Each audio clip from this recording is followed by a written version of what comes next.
You are streaming.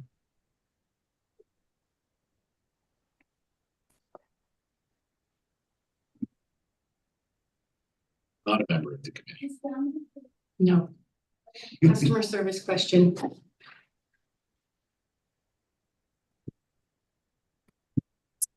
We're streaming. Sorry about that. All right, do you want to call them? Sure. Welcome everyone. I'd like to call to order this meeting of the Legislative Committee. It is February 14th, Valentine's Day, 2025. And I'm happy to be here. I hope everybody else is too.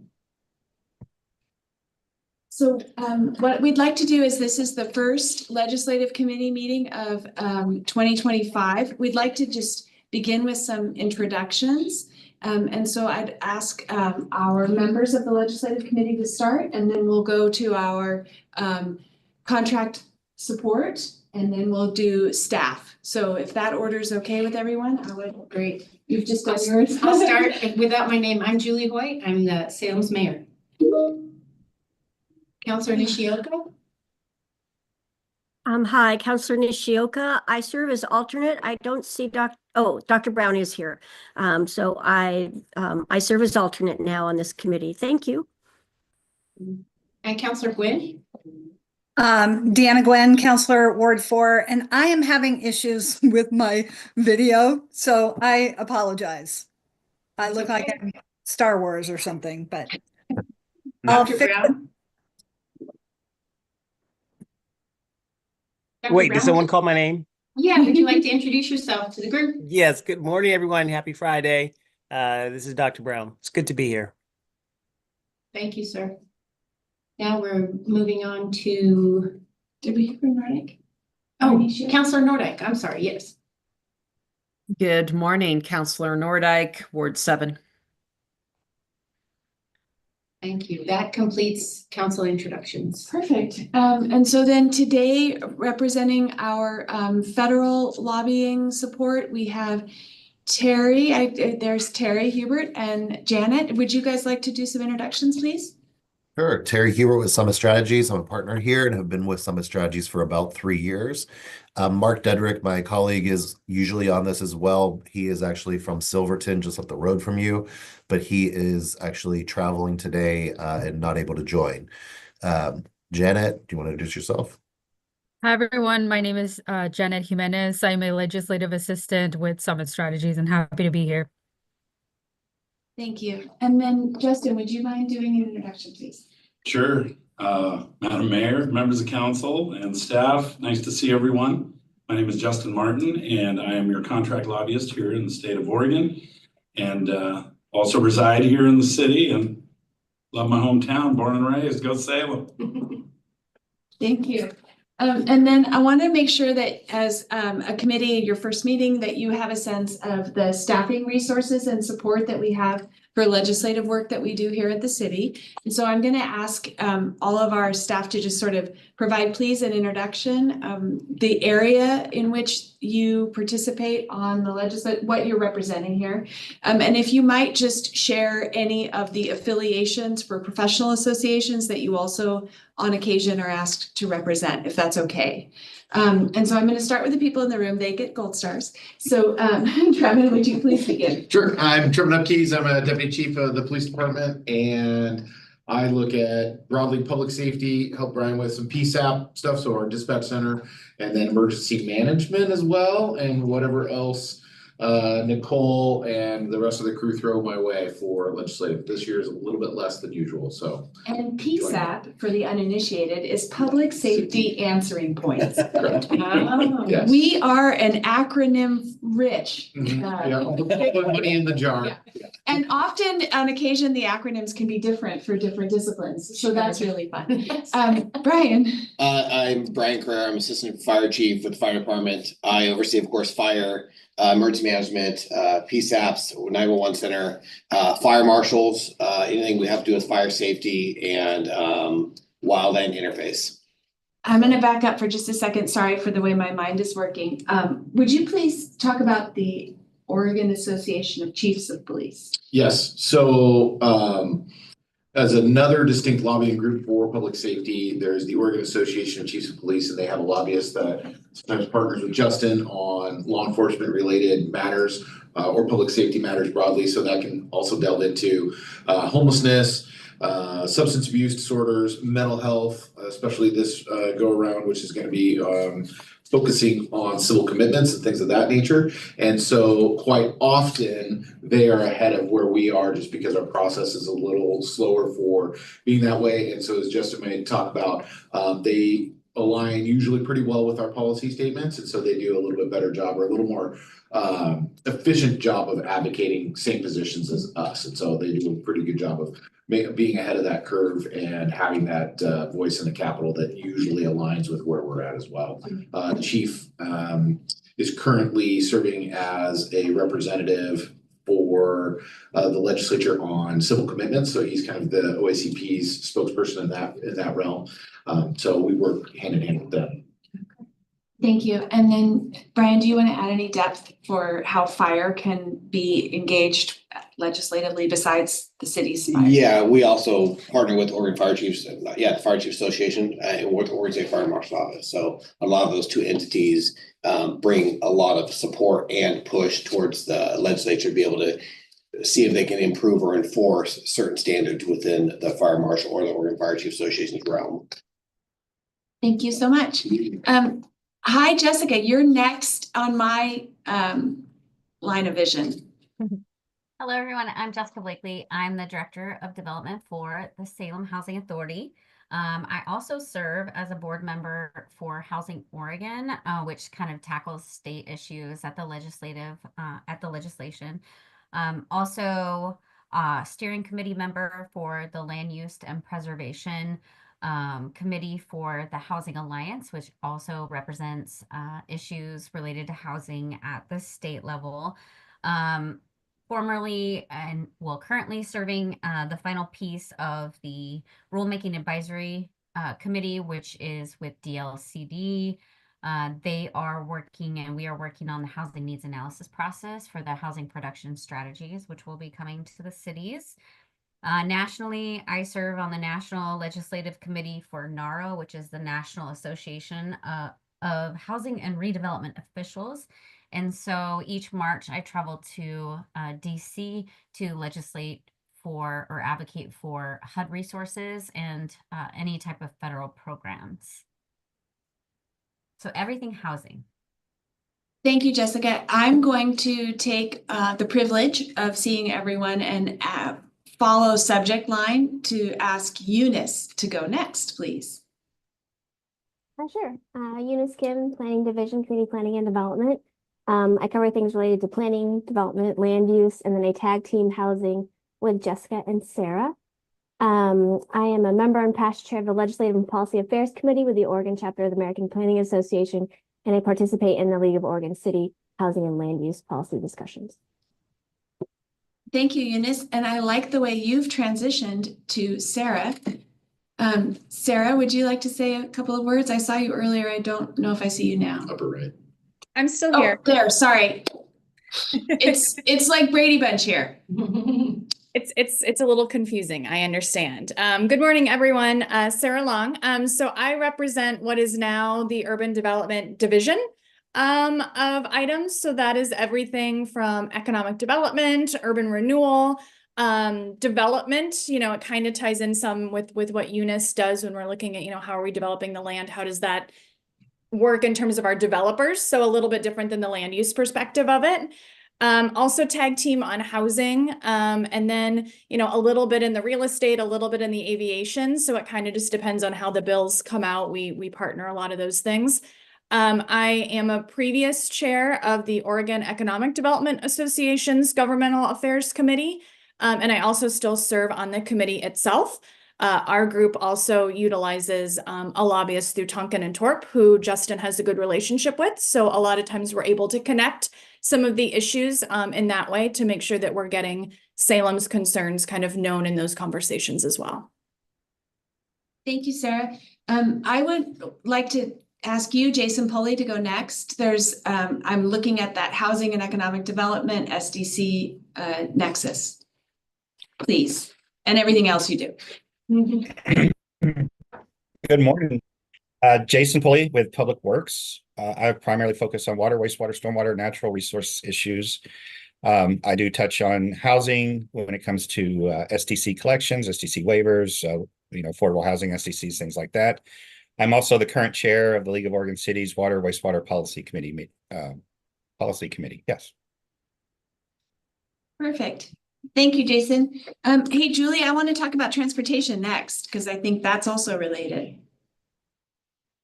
Good morning. So Julie Hanson, I'm the in Public Works Transportation Planning Manager. And so I watch all things transportation related. That includes, rail and all other things. I serve on the League of Oregon Cities Transportation Policy Committee. And then I also get support from, this year, Mark Bechtel has volunteered to be on the LOC's representing LOC on the Joint Transportation Committee related to funding. And there was an attachment in your packet related to that. So that's it. Thank you, Julie. Juliana, would you mind talking a little bit about how you fit into all of this?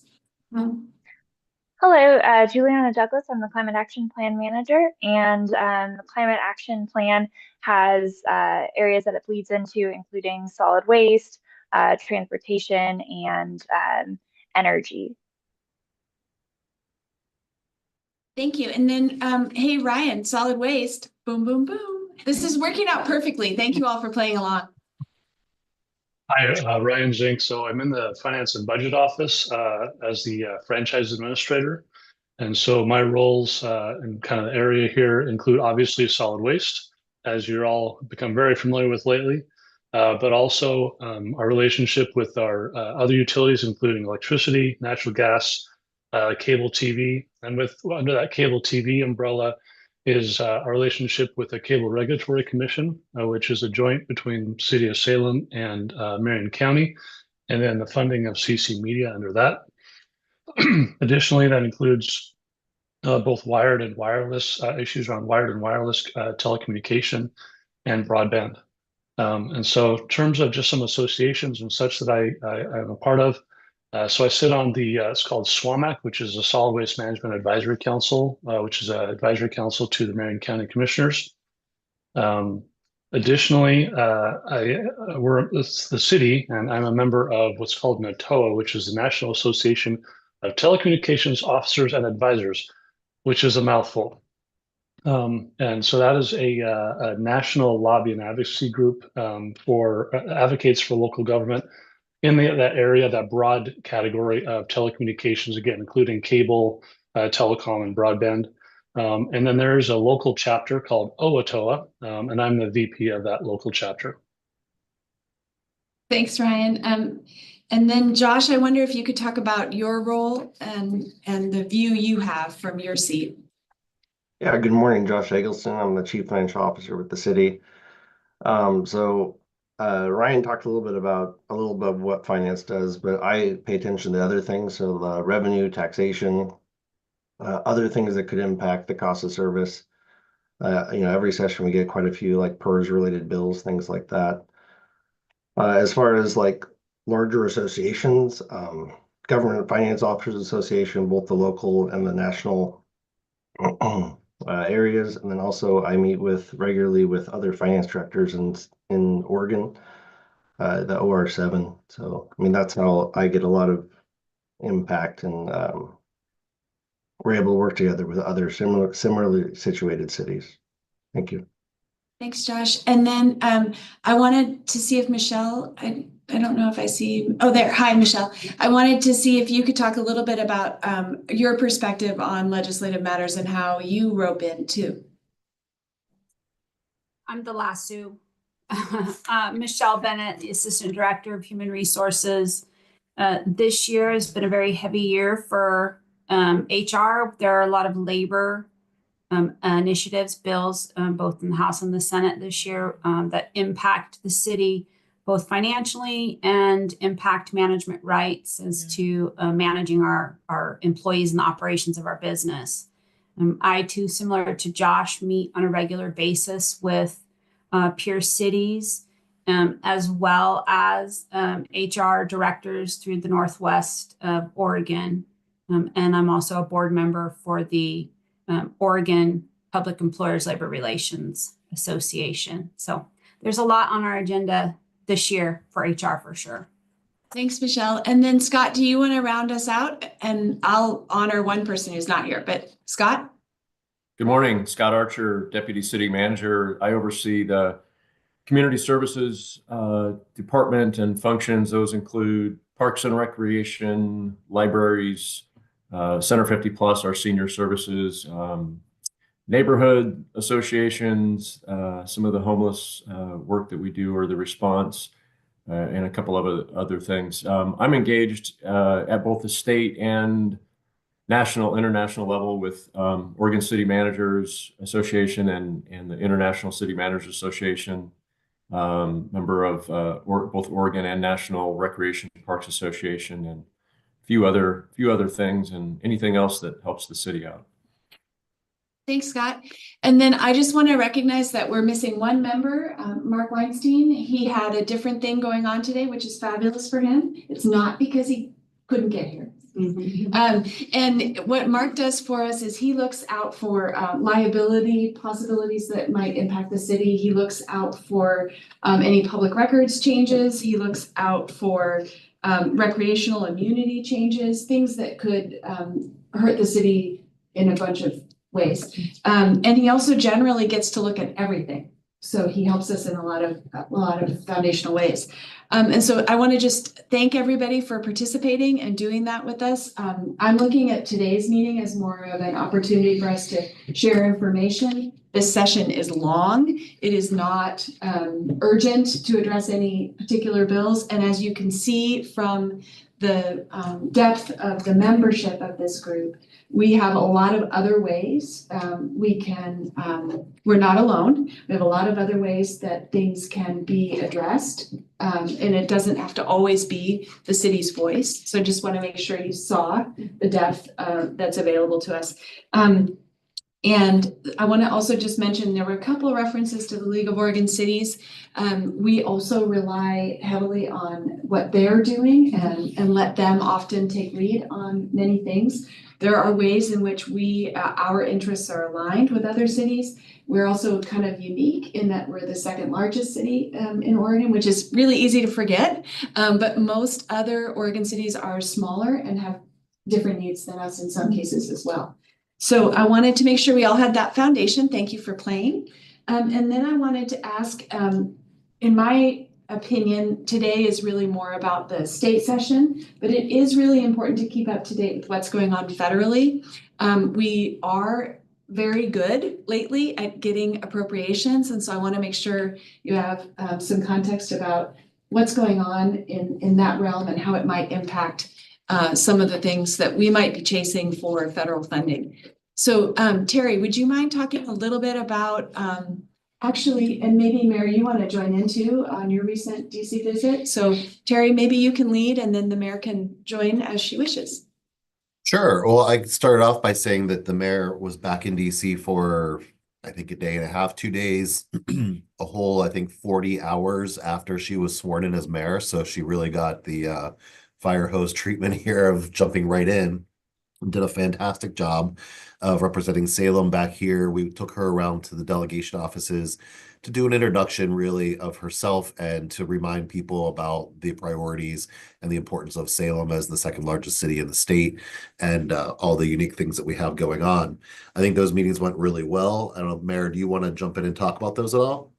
Oh, only that you guys helped to facilitate those meetings in such a way that it was kind of impossible to fail. So I appreciate that direction, and I think it did go very well. It felt like we connected. I can't remember how many offices we visited, but it was quite a few in one day. And yeah, it was quite the education. I'd never been in that building, so it was quite something. So thank you. We were very glad to have you here. I'm glad that you felt that you were set up to succeed. That is certainly our goal. We have, as many of you know, many balls in the air here in DC. I can give you just a very brief overview from what you're seeing in the news. Of course, we have had a major transformation here in DC, switching over from President Joe Biden to President Donald Trump, and that it really can't be understated the change that has been happening in DC and the atmosphere and what's going on. There's been a lot of upheaval in the government, in the bureaucracy about just hirings and firings and all the stuff that you're seeing with Elon Musk. Whether you agree with it or not, it doesn't really matter. What matters to us here is that it has slowed things down and kind of ground some of the normal actions of the government to a halt while people are figuring out what the next couple of months might look like. We're going to get through that. We're certainly in a period right now where new members of Congress are figuring out their staffs and how to do things, how things work. I'm working with a couple of new senators who are still hiring staffs. It's really a very ongoing time of change here in Washington, and that's fine. Like I said, we'll get through it. In terms of the funding that we have at stake, we do have some projects in the works for FY 25, which we are now halfway through. The fiscal year started in September, and they've just continually kicked the can. It is now set to expire on March 14th, and they are working to figure out how to fund the government for the remainder of the fiscal year for the final 6 months. They are working very hard to figure this out. They need to get a solution somewhat soon because it'll take some time to write the bills, but they are working on that.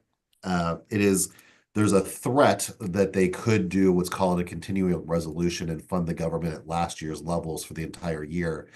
I think that is extremely unlikely. There is no reason why this Republican-controlled government of all three levers here with the House, the Senate, and the White House, that they would want to go back to working under a budget that was negotiated by Joe Biden and Chuck Schumer, and when the Republicans had just a very narrow majority in the House. So they'd really like to move forward with a new budget, which is important, and we'll have hopefully some projects in there for us.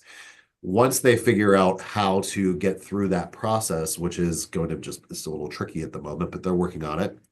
They are going to very, very quickly turn their attention to FY 26, which they should have been started on by now, but they're not. As Courtney is well aware, we have been tracking all the deadlines that are existing or don't exist just yet, but requirements for us to get our projects in to make requests to the delegation. We have been working through the delegation, trying to have some meetings to talk with people, give them some idea of the types of projects that we've been reviewing and thinking about for this coming year, and getting their opinions on it. It's very important to do that because it helps them to feel that they have buy-in and some ownership over these projects, and it helps us to shape them in ways that they would appreciate and like, and that way position them better for success. That's what we're working on right now. I'm not sure if there's going to be an effort to get anyone from Salem back out here in the near future to advocate for those. We will certainly work with the mayor and the city manager's office and Courtney to sort through that. If that's not a possibility in the next couple of months, we will certainly be up on the Hill pounding the hallways to make sure that everyone knows that these projects are very important to you. In the meantime, there's a lot of changes also happening at the administrative level, as you all are seeing in the news. We are keeping an eye on all of that for you. A lot of changes are happening. There's big concerns out there about a list that has been circulated by House Republicans about potential pay-fors for their tax bill that they're looking to put together. There are some for cities, there are some very concerning things on there, like the CDBG program. There's some talk about potentially having that program. As you know, that would be devastating to Salem and every other municipality throughout the country. It is very hard for me to imagine a scenario where Congress would pass anything that would just devastate the CDBG program in that manner, because it would just throw such chaos into every community across the country. And that doesn't matter if you're in a red state or a blue state, everyone depends upon that. A lot of other programs are also on the chopping block, or things to be looked at and considered, including housing and everything from Medicare, Medicaid to housing in between. we are looking at all those things and keeping track of all of them. I would just suggest, and we've been telling everyone, as you start hearing about things through your associations and various different groups, don't panic. We are keeping an eye on everything. Please give Courtney a heads up on anything that is concerning to you. We will work with her to ensure that we are tracking all the various things and working to make sure that we get a real picture of what's really happening back here to you. A lot of what you're seeing in the press is a lot of bluster and just people being very concerned, rightfully so in many cases, but in ways that are probably overblown or overstated in some cases. In other cases, they might be legitimate, but we're keeping an eye on exactly what's really happening back here so that you don't have to. So don't worry, we're on it. And when there's major problems or concerns, we are working with Courtney to make sure that Salem's interests are represented. Thanks, Terry. I wonder if anyone has any questions. I know that's a lot and it's a big topic, but I just wonder if anyone has any questions about our federal work. I don't have a comment. I don't have a question, but I do have a comment. That I'm so glad to hear you speak, Terry, to the difference between what is real and what is perceived. And that's become super apparent to me just in the last couple weeks, that it's really important that we seek that which is true. And to get to that sometimes feels very hard. Like I don't feel necessarily like we can watch the news and get that. So how are you, I guess it is a question, how are we going to find out what is real and what is perceived? It's very hard at the moment because and this is true of almost every administration when they come in, a new administration, that they have a whole lot of things that are pent up that they're putting out there as executive orders and potentials, things that they want to fund and change and whatnot. And we're working through all of that. It's very difficult to cut through the noise, frankly. I mean, we really are talking to a lot of different people and working all of our relationships on the Hill, and collectively here there's 12 of us in the firm, and we all have a lot of relationships, and we're all talking to many different people on both sides of the aisles and all over the place, trying to just get a sense for where things stand. I think that on a lot of these things, there's a couple of different ways to look at them. There's some things that the Trump administration are doing that are fulfilling campaign promises that they wanted to do and just put a shot across the bow, and that they can do very easily with changing some of the regulations on immigration, for example, or cutting, the DOJ office with cutting a lot of fat out of the government. They can go around and just do that. Some of that will be challenged in courts and such, whether they have the power to actually shut down agencies and stuff. But there's a lot of that sort of thing. And then there's a lot of positioning for things that they want to do. They're throwing a lot of executive orders and stuff out there, putting it on the chopping block. Like they're talking a lot about how almost the entirety of HUD, the Housing and Urban Development Department, that department really hasn't been authorized for probably a decade or more. And so there's a lot of questions about like, why are they doing things the way they're doing it? You see the same thing with the Education Department. Why are they doing things the way they're doing it? Why aren't they doing it differently? How should they be doing it? Oh, by the way, this isn't authorized. There should be a congressional mandate for this. So we're working through trying to figure out, which of these things are really important to them, which are the things that they're just trying to fulfill a campaign promise that they may or may not really care about, and which are things that they're setting up. The third kind of gauntlet or bucket are things that they're doing. They're trying to change and challenge existing law. The best example of that is the Birthright Citizenship Executive Order. Clearly, on the face value of it, not constitutional. I'm sure that they acknowledge that privately. They're seeking that to go back to the Supreme Court to challenge existing law. They have several different things set up like that they are just looking for lawsuits to take them back to the court to see if they can get a more favorable opinion. So there's just a lot going on, and it just takes a lot of focusing in and filtering out the noise to see what is Congress and the agencies, what are they actually doing versus what the administration is just saying. And it's really looking at that, the paper of what's happening, what's being moved, and what they're actually doing. Sorry. If I can, Terry, to your question, Mayor, I think it's also difficult. People need to realize Oregon hasn't changed much, right? One of the only states that actually added Democratic seats in this last election. We lost a Republican member of Congress. And for Terry and Mark and their firm to have to deal in that environment, it's hard to probably get the real scoop because the majority of our congressional delegation is on the Democratic side. So they're not getting that information directly from the administration like they were during the Biden administration, with the exception of Congressman Bentz, who is way Eastern Oregon. So I know it's difficult. I know it'll take some time, Terry, for you to work through that stuff, but. I just appreciate the pursuit. So thank you very much. That's exactly right. And just to follow up on Justin's saying, that's exactly right. The Democrats are really out in the cold at the moment. They don't have a place at the table.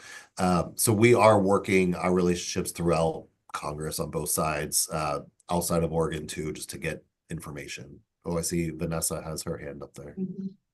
Yes, I had a question about CDBG funds, and I'll make sure I'm understanding what's happening. So community development block grants, the city receives a lot of that, counties, everyone receives like a certain chunk of that. And then we have some discretion, not full discretion, but we get to choose which of the groups we want to, fund. That's a very layman's approach, and you can only spend it on certain things. And there's a whole lot of restrictions, blah, blah, blah.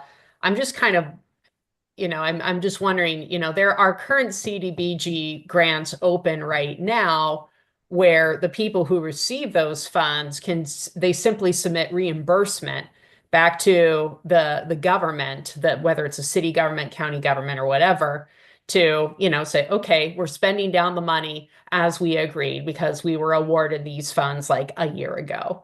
So I'm just trying to figure out, because every year there's a new CDBG cycle. So I'm trying to figure out how many cycles are impacted. If grant awards, if we've already committed funds to Marion Polk Food Share or Center for Hope and Safety or all these other great nonprofits, are our current contracts with those nonprofits in jeopardy right now? And what about the next cycle of CDBG funds when that comes up? It's an excellent question. It has been a little bit, not a little bit, it's been a lot confusing. Last week, which seems like it was about 2 years ago to me, if you remember back when the White House issued that memo that stopped all funding from flowing, and then they had to backtrack after it about a day. There has been since then, there have been on and off stoppages of funds flowing for different things. We've heard about, I haven't actually heard problems with the CDBG one, but I've heard about different state DOTs not being able to access money. There have been some questions about some housing dollars for different states that they haven't been able to access. Please, if you see any problem with any flow of money and you can't access the website to request it or whatever it might be, any sort of problem with the flow of federal dollars, please immediately alert Courtney so she can let us know and we can get on it. It seems that there has been confusion within the administration about what should and should not flow. It's not totally unusual for a new administration to put a temporary pause on everything to say, hey, we need to get our hands around what's going on here and we need to just look at things, but we're going to open out the floodgates again in a minute. Just give us 10 days or something to get our hands around it. This was a little different, saying that all funds had to stop, and there's just been, like I said, different days, there have been different problems. So if you start to see any problems like that, please let us know. As far as anything that might be problems going forward, anything that you have assigned, I guess with CDBG, you don't actually have a signed contract with the feds. It's just an ongoing flow of dollars. So as long as they're eligible projects under the current rules, you should be fine. I would say that anything that you have ongoing that might be anything that might be considered controversial to this administration, anything gay, lesbian, bisexual, trans, anything like that, that might be funded, that's a project that might get a second look and you might get questions about. Anything else I think should be fine. I mean, from what I know about almost all of the projects my clients, including you guys, are doing, it's generally very vanilla kind of things that just need to get done, like you said, with the food pantry and stuff like that. It's not controversial. They're looking for examples, and they're probably looking at the places you would imagine: San Francisco, New York, Los Angeles, Chicago. They're looking for problem things in those cities to make an example of. I don't think of the things that I know you're doing. I don't think you have anything in that bucket, but certainly keep an eye on it. Thanks, Terry. And I just want to follow up quickly about appropriations. I think everyone is aware that we were successful in the last round of appropriations, about $702,000 for police, for community building, and $250,000 for airport terminal. And as Terry was mentioning, the idea of a continuing resolution means that that budget is never passed. And so those two projects, amongst millions of others, are parked in the budgets. And so until we have a budget, we don't have those resources. I just want to make sure everyone has that awareness. And so every time you hear about continuing resolution, what that means is that the budgets are not passed. Those dollars have not been allocated. And then the other thing I want to do is just make sure that council is aware. You all received, when, as Terry was talking about what feels like months ago, there were all of those inquiries about, well, what could get cut if federal dollars stop flowing. You all received a hastily thrown together memo from me about all of the different projects and programs that could have been impacted should there be a change in federal dollars. So you have information, and to Terry's point, sort of wait and see is what I'm taking away from as you've spoken, Terry. So I appreciate it. I want to notice that we have allocated about 20 more minutes. I see the question about concerns about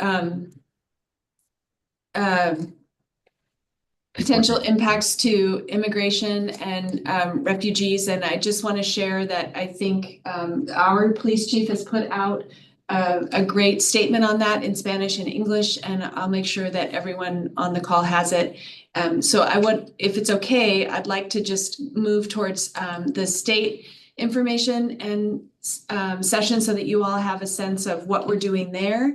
And then I'd like to end with just sort of a question about your cadence, your interest in coming together, because while it is crazy making right now for staff in terms of chasing down and reviewing bills, at some point soon we will need to be asking the council to adopt positions, and we really hope that this legislative committee can help us make recommendations to the council. So at some point pretty soon, I'm going to start getting nervous. And so I'd like to just end our time together with a sense of your preferred cadence.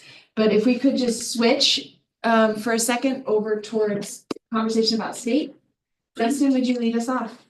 Thank you, Courtney. Mayor and members of council, what's my time frame, Courtney? You tell me. I can do 20 minutes. I can do 2. You can do 10. All right. Well, that's a lot. I don't need to take 10. I'll get us back on track.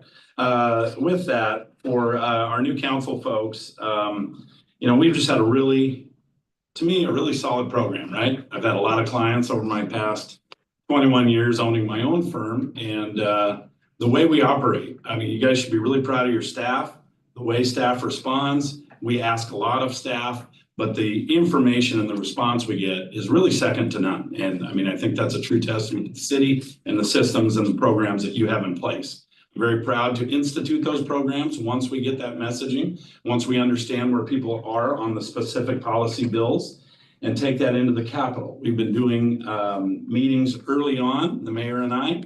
We've met with almost the entire Salem delegation. We've met with the co-chairs of Ways and Means, both on the Senate side and the House side. I think those have been productive meetings. We are really laser focused, as you guys will see in your packet, to give everybody a sense of really what we face during these long sessions.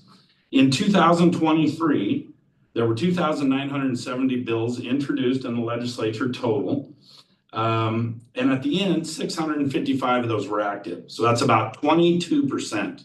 So you see this big rush early, things dwindle out, they weed out. What stays active at the end of session is nowhere near what is at the beginning session. And as Courtney mentioned earlier, we're in a long session, so we can breathe deep. Our process, yes, does take a little longer than some folks. We tend to react a little slower, but that's okay. That's by design. So when you guys do see something at your meetings and you're approving policy positions, even though you've already approved a framework, that's a good thing.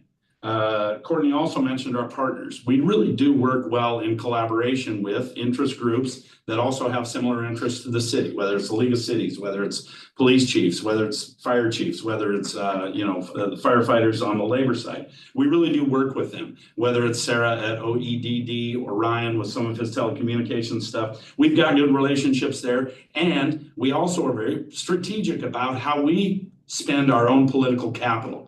Over the last 8 years that I've been representing you, we've been very focused on appropriations at the state level.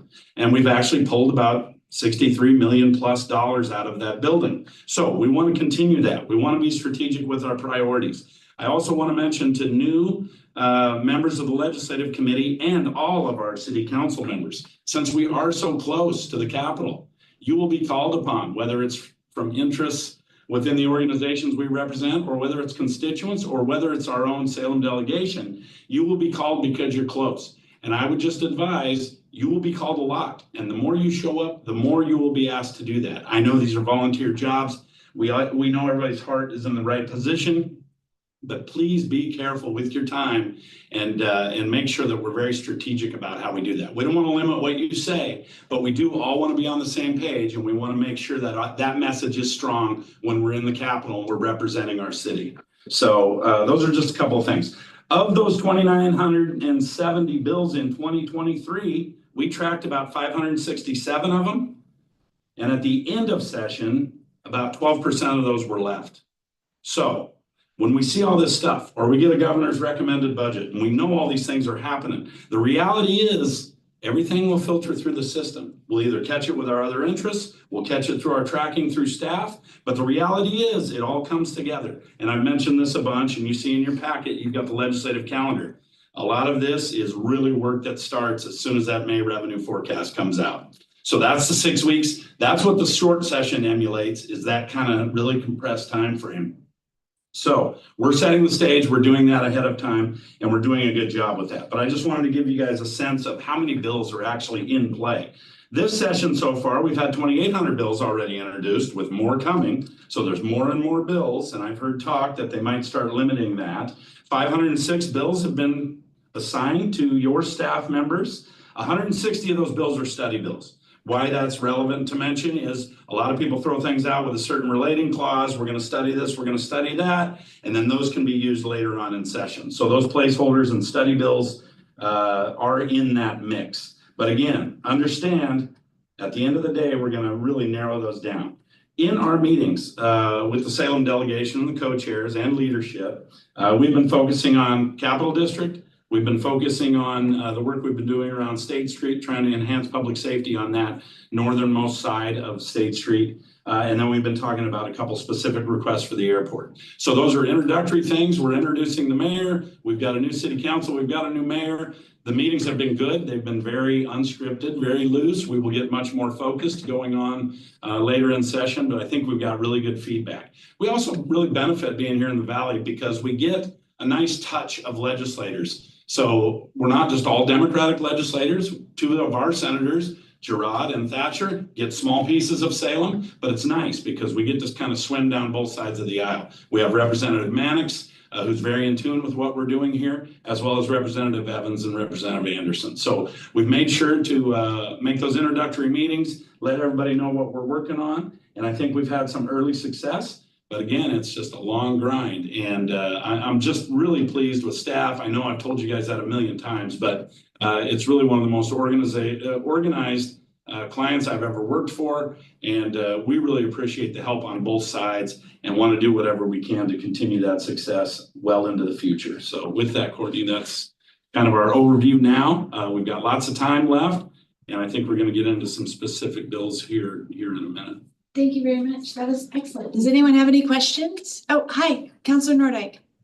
I do. Thank you, Justin, for that rundown. I've always enjoyed working with you on Legislative Committee, and I'm pleased to be back. And I feel like we're in great hands with you and with our staff. So thank you for giving a shout out to all of our staff today, because they're working extremely hard on all things city related, including our legislature and the whims of the legislature. You mentioned the importance of speaking with one voice when we talk to legislators, and I couldn't agree more. I would love to hear, I feel like this is a good opportunity to ask folks, if an individual legislator contacts you as a member of council and asks for, hey, how does the city feel about this? Or how do you feel about this and that? I mean, that is an opportunity. On the one hand, it's great that a legislator is reaching out to you unilaterally as a city councilor. It shows that they trust and value your opinion. But on the other hand, I am very mindful of the fact that it is super important that we speak with one voice and that we not, have all these sidebar conversations that could lead to mixed signals. So when that happens, not if, but when that happens, when a legislator reaches out to an individual member of council, I think we should have a consensus, just really a plan for what do you do when a legislator contacts you? Should we contact Courtney? Should we, how do we make sure that we are speaking with one voice when you get these unilateral points of contact? That's so important, Councilor Nordyke. Thank you for bringing that up. It's key. I like having that clearinghouse, right? So when you guys do get a call, you go directly to Courtney. Courtney then gets the team together and we say, oh, this is great. The important point you made, Councilor Nordyke, is oftentimes your hired gun, like Terry and Mark and myself, we don't have the same relationships that you guys as elected officials have with other elected officials. So I would always like to use you and your expertise as elected council members in certain positions in that capital. And you'll see how we grade and how we look at priority positions in here. When something's a high grade, and again, we've changed that over time. But if it's something that's really important, let's have the mayor there. Let's have a city council member there. We want to do that. So we're not trying to limit anybody's voice in this, but it is critical that we're all on the same page. So I really like the clearinghouse system that you've talked about, that everybody just knows what's up. And you know what? We'll analyze it and say, hey, Nordyke's got a really good relationship with so-and-so. Let's make sure that when we do testify, that's how this is going to work. Or Nishioka's got a great relationship in this respect. Let's capitalize and be strategic how we do that. And that's hard to do if people are just off doing this or off doing that. And that's always tough. And that's not unique to Salem. But certainly they want to hear from real folks that are real elected officials versus a hired gun, even though, I'm a born and raised Salem kid. So that's very, very important. And I'll also just add that as council, you all have policy, and I can't remember, I sent out a link to it, but you all have an adopted policy where you've decided that it's important for you to operate collectively in this arena. And so Justin was referring to the process and our timing, and I think even Trevin mentioned that we're a little bit slower than other organizations can be. And so I just want to make sure everybody knows that our process is we, on individual bills, we bring them here, we discuss the merits from a bunch of different perspectives, which is why we have so much great staff support. And then the committee would recommend a position to the council. The council will adopt that. So you can guess already that that's at least 2 weeks between this legislative committee and the council.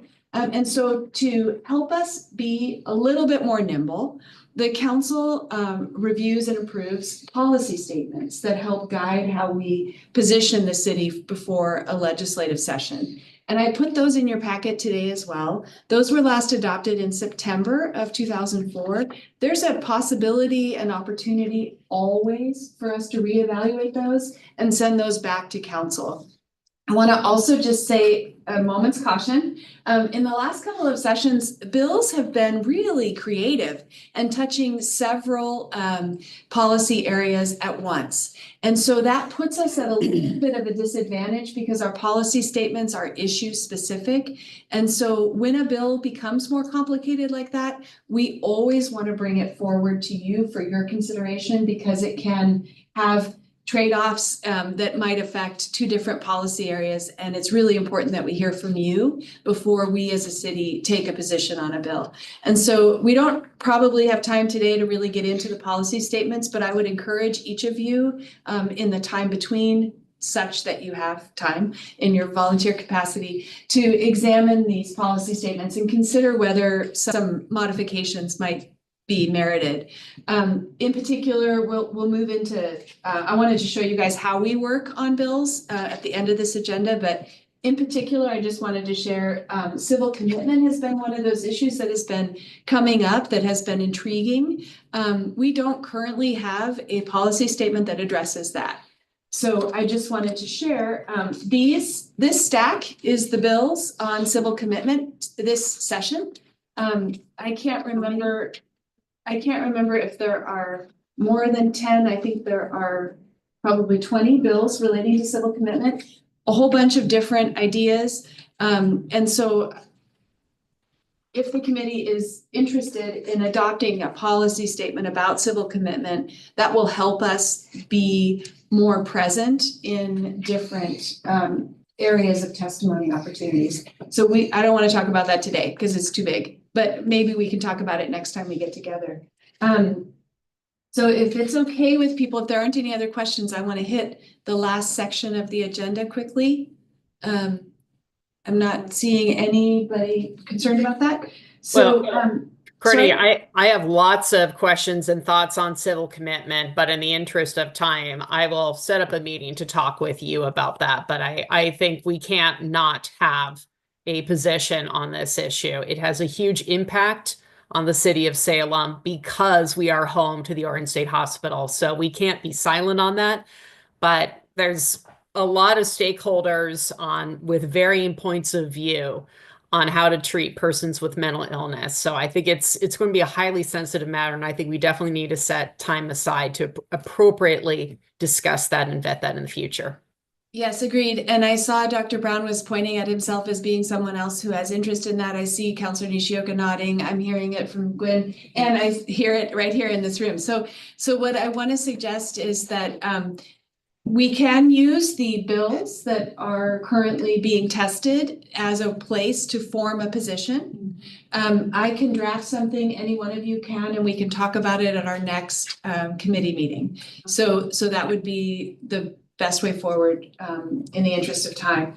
So it's also important that you are aware that this is a transportation session. Included in your packet was a great synopsis of all of the possibilities from Mark Bechtel, who spent quite a bit of quality time over the last couple of months with the League and the League of Oregon Cities committees. So there's a synopsis there. It's also important to be aware that there are conversations about people living unsheltered and how the public spaces interact. There's quite a lot of activity there. I just want you to be aware, and we can go into the details when we next get together. And then just for an example, Jason, you're next. I wanted to share with you that we included a bill and a summary position in your packets. This is the way you will be getting bill summaries from us. And this is where, as an example, we don't have to take a position today, but as an example, I just wanted to give Jason an opportunity to walk you through the issue for House Bill 2, I think that's a 947. And so you can get a sense of how staff are prepared to present bills to you in a meeting, and then you all would be invited to take a position. So Jason, would you lead us in the exercise, please? More than happy to. Thanks, Courtney. Yeah, so this is, as we were meeting as a staff to talk about these bills that we're all reviewing, this was one that kind of looked like a no-brainer. This is a bill that council has taken a position on in the past. It's unfortunately died. It has a fiscal impact. It's basically asking The state to designate money to the Oregon State University Extension Service to study the fate of PFAS in biosolids and ultimately in agricultural lands and non-consumable crops. It's something that, it's something that the city is interested in. It's also something that has a broad coalition behind it. So you have the League of Oregon Cities and the wastewater interest groups that are all very interested in something like this. So this is an example of a bill where we ask the council for support. That support most likely entails us sending in a letter for a public hearing or a work session. It's a bill where the city's not expected to take a lead role on it. We're just a supporter from the other organizations that are pushing this, mainly the Oregon Association of Clean Water Agencies. And so a bill like this, which has some direct impact on us as we move forward and how we are going to treat biosolids in the future, but yet is not something that will have a direct negative or positive impact on us, regardless of which way this comes. This is just a bill that we've been asked to support, that we think is in the best interest of the city to support. And so this is the type of bill that would come forward. Like I said, this is a funding bill from the state to OSU Extension. We may or may not be asked to participate in this study by offering up some biosolids. If we were asked, we would gladly participate. We think this is a very important issue.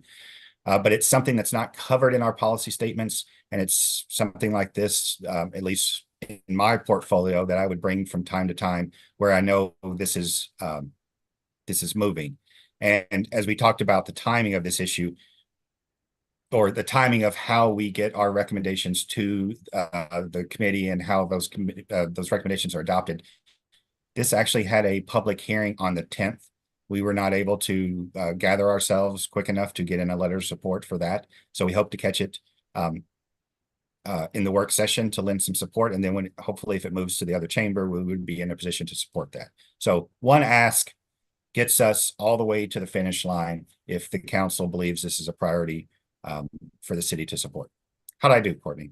That was perfect, Jason. I want to give anybody a chance to ask any questions about this. I feel there are so many terms in there that we could unpack.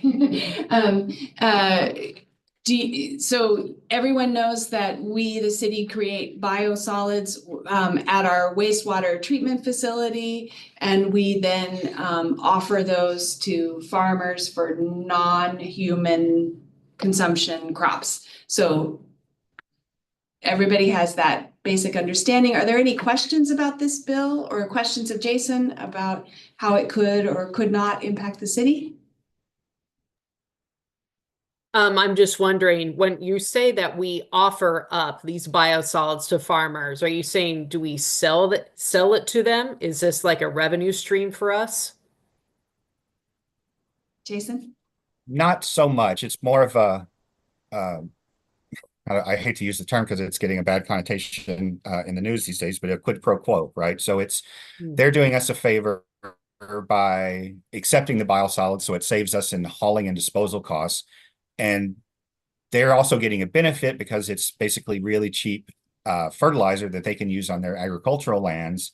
And it saves, and right before the PFAS and the forever chemicals issues came along, it was seen as preferable to artificial chemical fertilizers, right? So this is natural fertilizers, high nitrogen. So it's kind of a symbiotic relationship.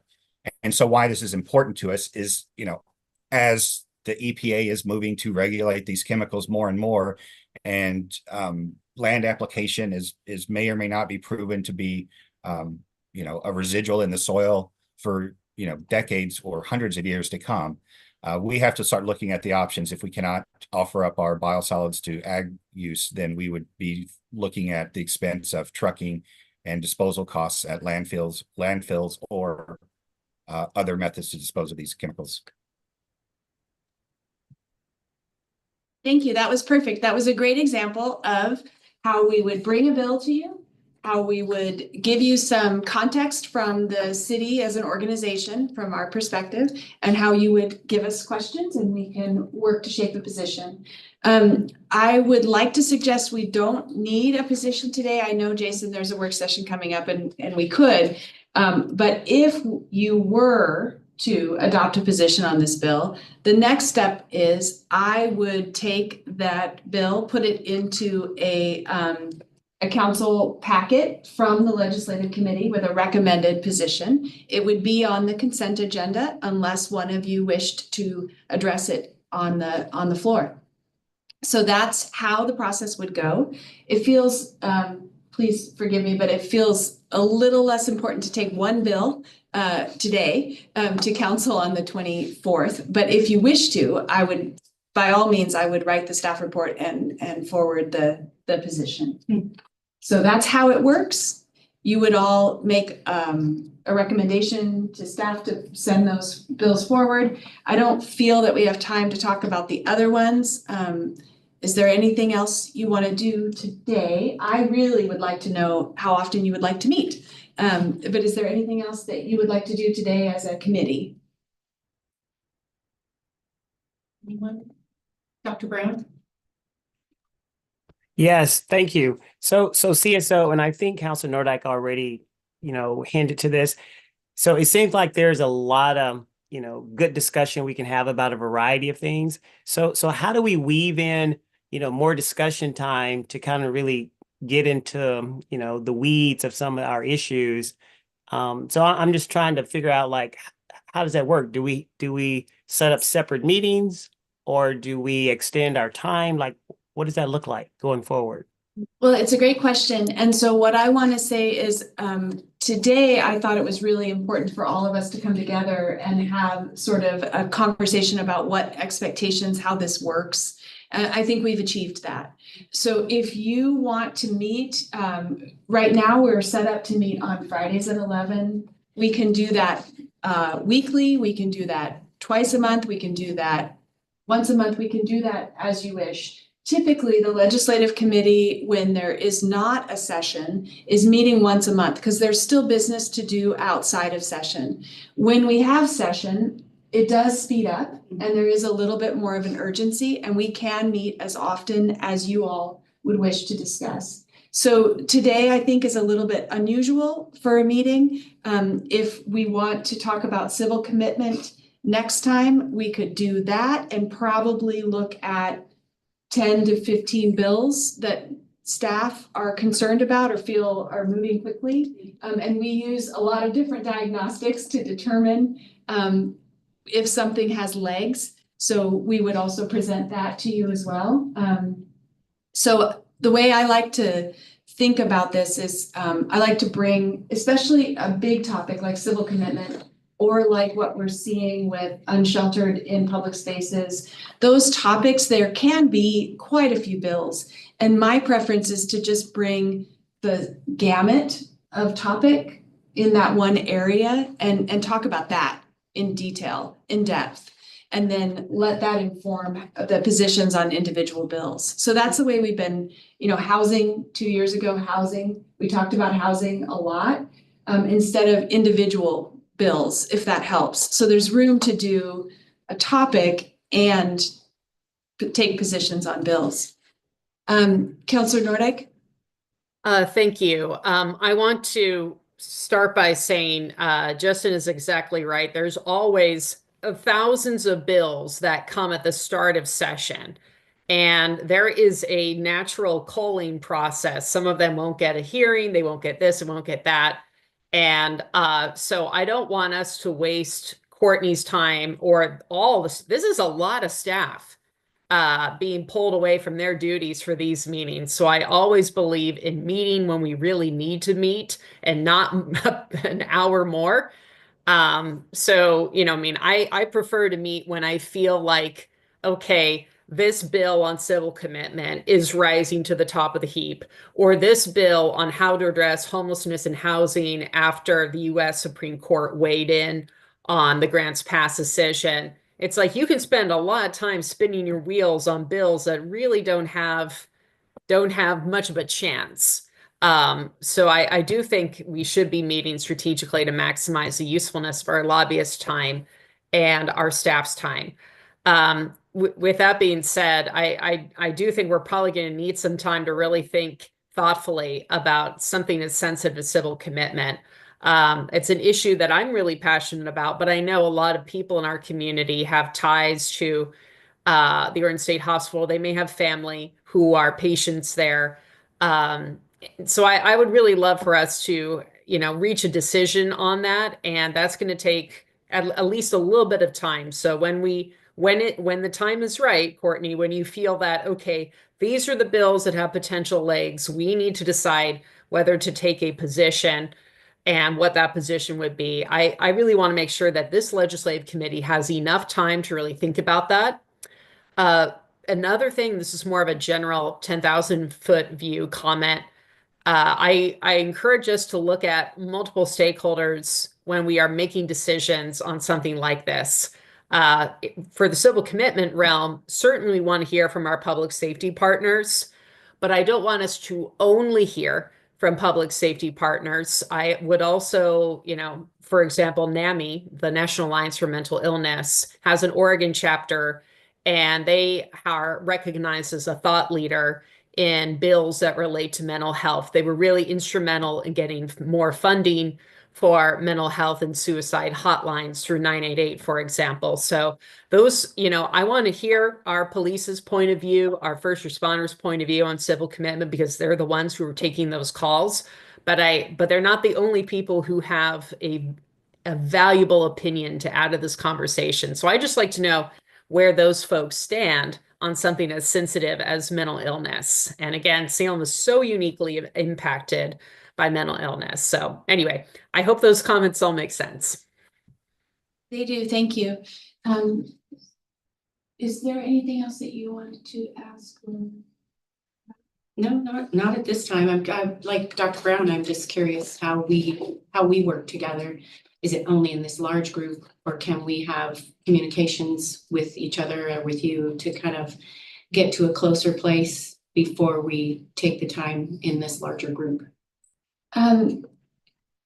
I think personally, it's useful for all of the perspectives to be shared, because I think, to Councilor Nordek's point, we may have perspectives from a public safety realm. We may also have a legal perspective that needs to be taken into account, or a risk perspective.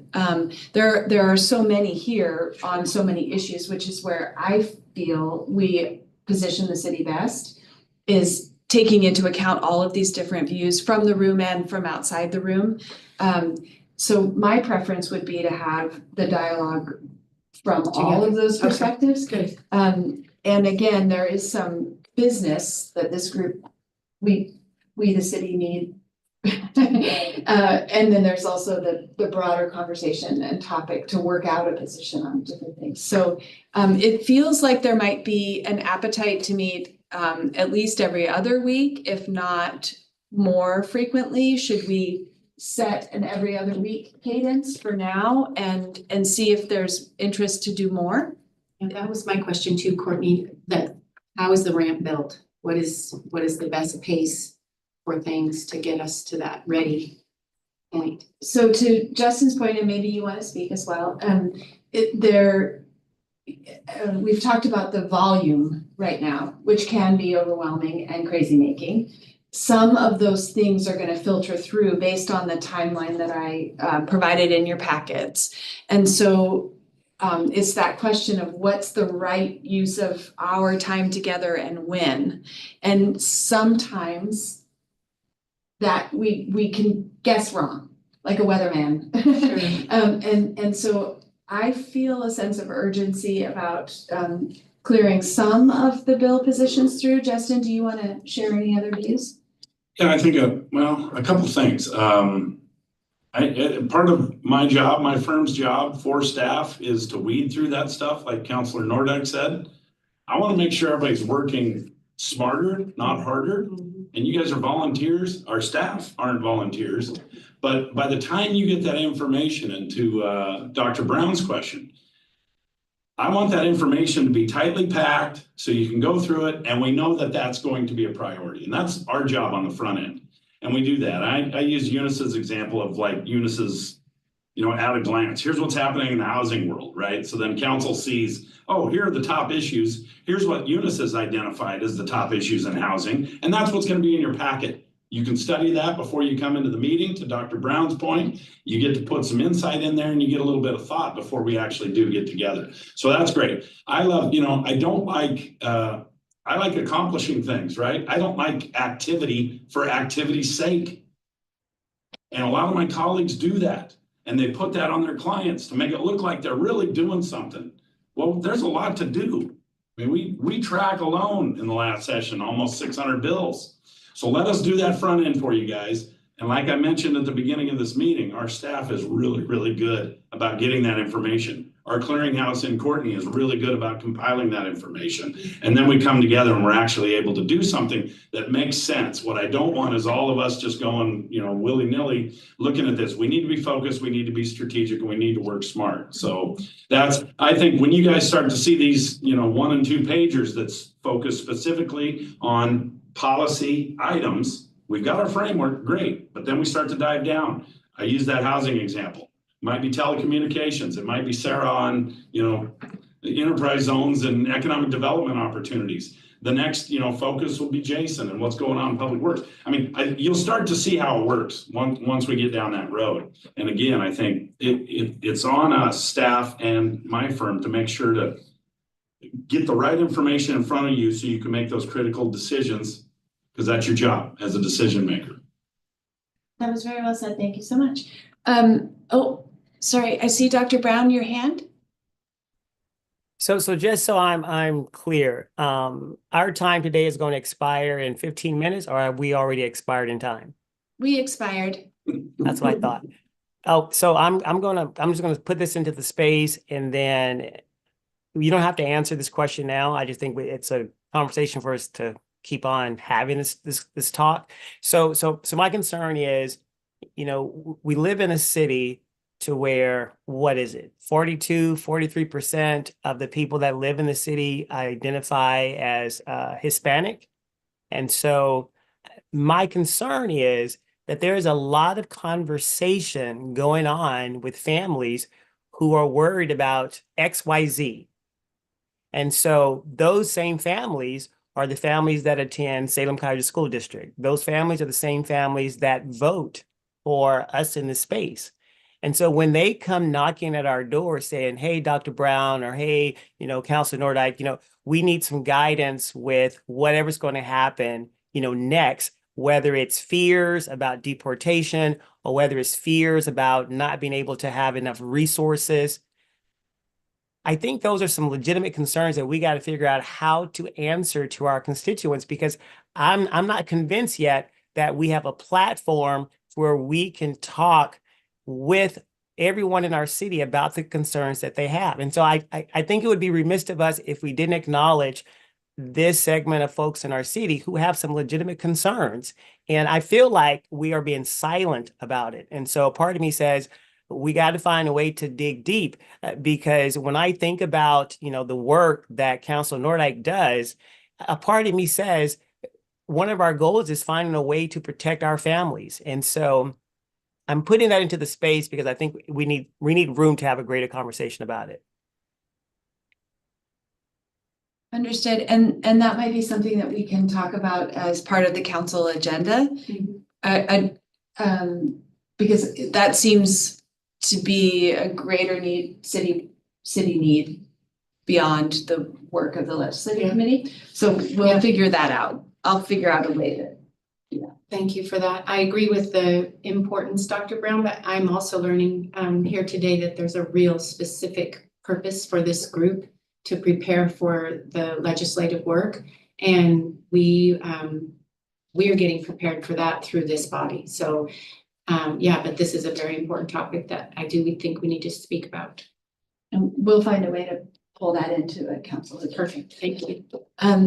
So just in the interest of time and seeing everyone, thank you for raising that. Is it okay that we set up a meeting for the 28th of February then, and we'll get on an every other week cadence unless you all decide you want to, thank you, go quickly. We'll do that for the 28th. Excellent. Thank you. Thank you everyone for your time and thank you for your interest in these issues. And thanks everybody on staff for showing up. Yeah.